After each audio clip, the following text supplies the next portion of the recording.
everybody, Tango Sierra 01 Chef back again, and welcome to another Sparkles test.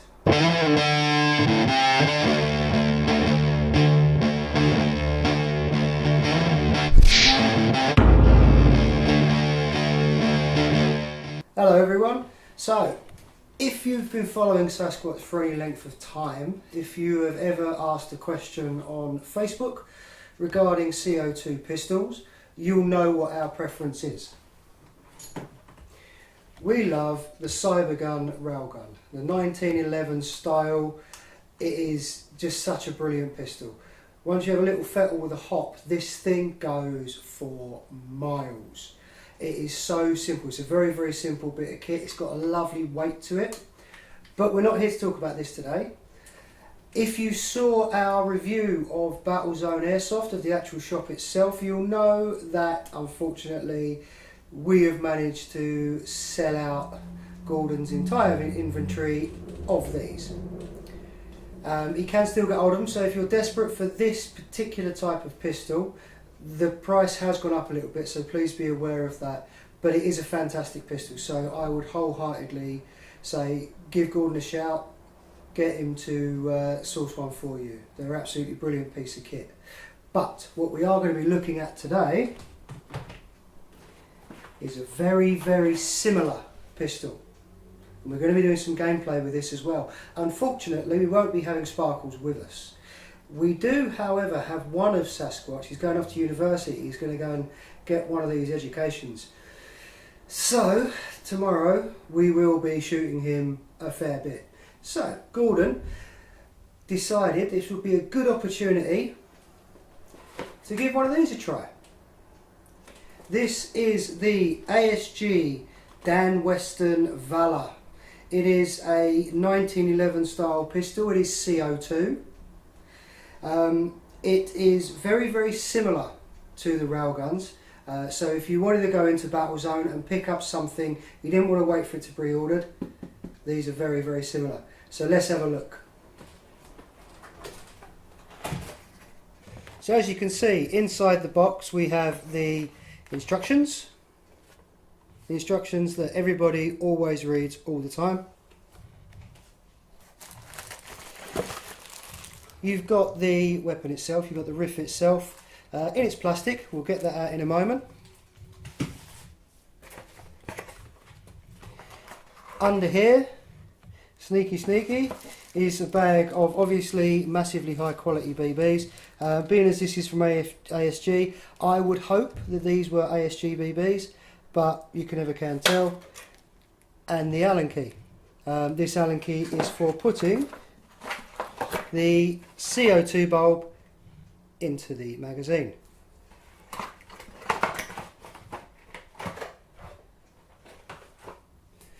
Now, as you'll notice, I have already loaded this magazine. We're going to be putting it onto the chrono in a second.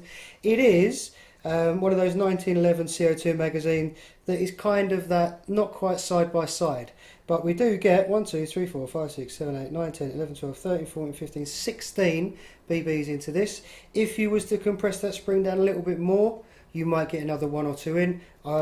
It's completely up to you. I would not recommend that myself. But these are great mags. Now, the benefit of these mags and this gun is, if I sit down again, it will take the original Cybergun 1911 railgun magazines, which in a moment you're going to see why that's quite important to say. But let's have a look at the gun. It's a lovely finished gun. It really is. You've got your sticker on the side there, 1.2 joules. It has got this plastic, but it is a lovely textured grip. It really feels nice in the hand. You've got your grip safety on there, and then your standard safety there. It cycles really, really nicely. Very nicely indeed. It is a very, very nice gun. The finish is wonderful. And you've got all of your markings on there. You've got your Dan Wesson, you've got your Valor, and again you've got on this side, you've got your ASG, 6mm and a serial number. I don't know if we can see that very well. There will be some more photographs of this as well, but it is a lovely weighted pistol. The actual weight itself is very, very similar. There is not a lot in this at all. Very, very similar weight. Now obviously my 1911, my railgun, has been customised, so it is slightly heavier purely through having other bits thrown at it. But no, the weight is very, very similar. These are not light guns. They are metal guns, and they feel very nice in the hand. You can tell you've got something in your hand. So let's have a look at the chrono and see how this goes. The first bit you're going to see is with New Pro Razor's 0.2 gram BBs. And that is with a brand new caplet, and that is in the magazine that comes with this gun.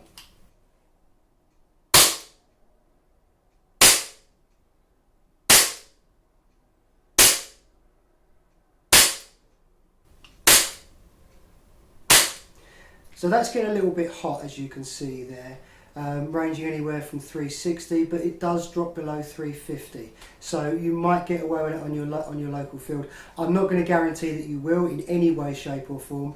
Majority of places run 350 for their pistols, especially CO2. So if you're unlucky enough to be chronoed and you get them few BBs, you haven't fired it for a little while and it jumps over, you may be asked to leave a sight. So let's now have a look with one of my original magazines for my Cybergun 1911.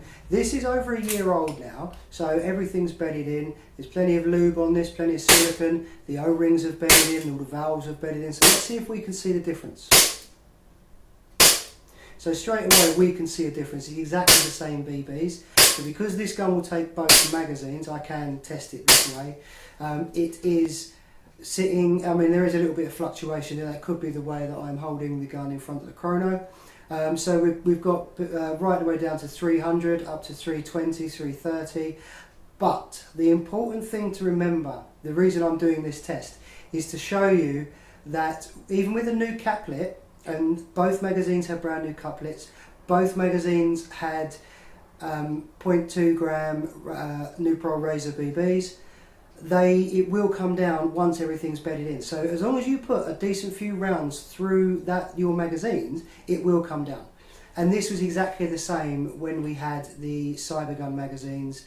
When we very first got the 1911 railguns, they ran hot. So all we could do was sit and put magazine of rounds through it, until eventually we could put a brand spanking new CO2 in there, and it would sit below 350. So mine now comfortably on twos sits anywhere between 320. Normally it's a bit more consistent than that, but it could be where I'm not aiming it properly through the chrono, but at the top end 320, 330. Now the kick on both of these guns is pretty much identical, and by that I mean really, really good. This is one of the nicest guns I've ever fired in airsoft. It just feels nice. There's no other way of putting it. It feels nice. The kickback on it is wonderful. Obviously we're not going to start comparing it to a firearm, that would just be silly, but it has a really, really nice kick to it. So the only one thing left to do really, I'm not going to strip this down. Gordon has very kindly asked us to do a review on this gun, so I'm not going to start stripping it down. I will ask Gordon if he's going to do a strip down video for this gun. It is very, very similar internally to the Cybergun railgun, if not identical. So if you've seen the inside of one of those, you'll know exactly what it looks like. So let's go and test it out on the field.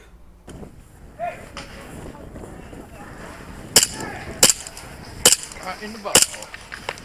Huh? Right in the bottle. Don't know. At the moment, he's pluming away from the action, but it could turn.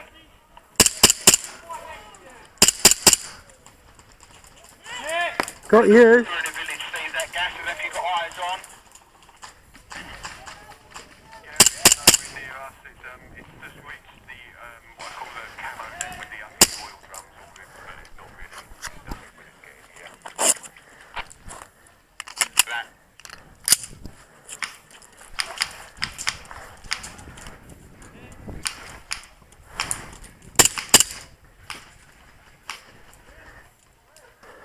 Blinded.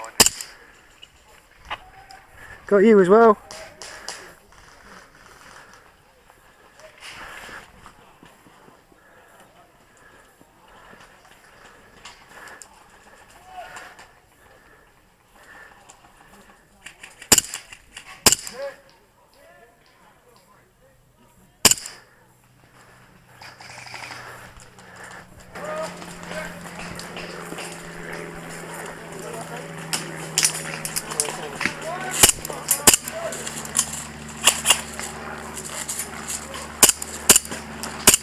Whereabouts is it, mate? In the barrels.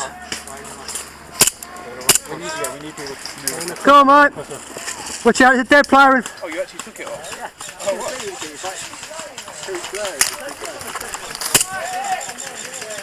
How many mags did he give you with it? Only one.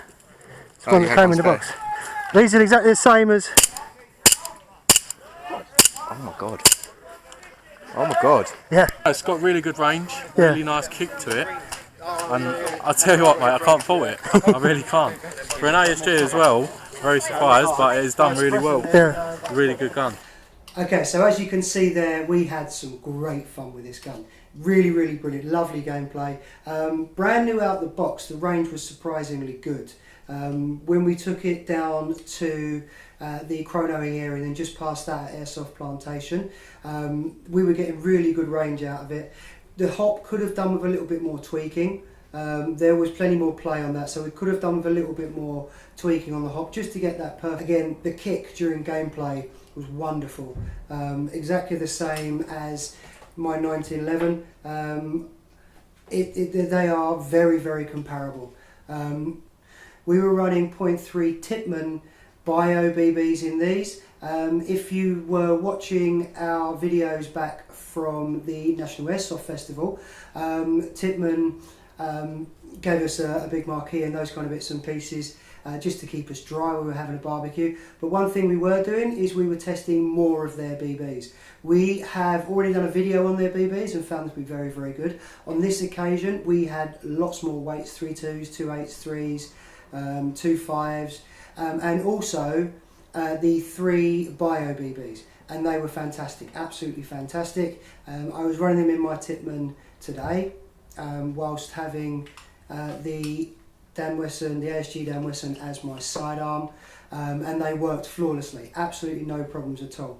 There have been bits and pieces said about the razors.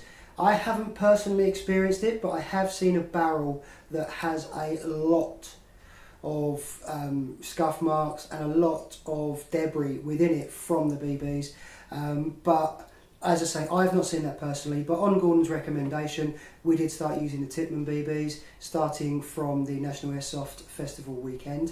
But in this, they worked wonderfully. Again, we couldn't really get as much distance because we didn't take the time to fettle with a hop. Perhaps if we did, we would have got a bit more. But overall, it is a wonderful, a brilliant pistol. You need to get those magazines bedded in. You really, really do. Once we'd got a good 6 or 8 magazines worth of BBs through it, and we were on our third CO2 bulb, it actually started to calm down and we were getting consistently around, well, it was topping out about 345, but sitting mainly at the 330 mark. So it's all about getting enough rounds through that magazine, getting some silicone in there, getting just getting all the valves and bits and pieces all working. And then we found that it did calm down a little bit. It just takes a little bit of time, just like bedding in a TIppmann. It takes a bit of time and a few rounds through it. But with my original magazines for my railgun, worked fine, absolutely perfectly. Around the 320 to 330 mark, absolutely wonderful. So, as you can probably tell from the gameplay section of this video, the guys didn't really like getting shot with it too much. It has a little bit of a stigma to it because of the sound. When you fire it, that sound is brilliant. So it does sound, it's the old, oh, that must be hot because it sounds hot. Then you go and chrono it and it's not. It's because of the sound. It puts a sort of a picture in someone's mind. And people were taking their hits more than with quieter pistols. But again, it is comparable. These two guns are very, very comparable. If you want Gordon to get you one of these in, he can do. They are a bit more expensive, but they are an absolutely amazing gun. They are almost bulletproof. I've abused this thing and it has stood up to a lot of punishment. Give it a bit of a clean, bit of lube up, perfect. So Gordon can get those in, but they are more expensive, 140 plus I think. You're best off checking with Gordon on that one. If you want one of these, doesn't have the rail on it, so if you like your lights and bits and pieces, you're a bit stuck there. It is a great looking weapon. It is a really good looking weapon. It's got this lovely grip on it. $99.99. $99.99. So 100 quid for what is a fantastic, hard hitting, beautifully sounding pistol. Thank you very much for watching, and we'll see you on the next one.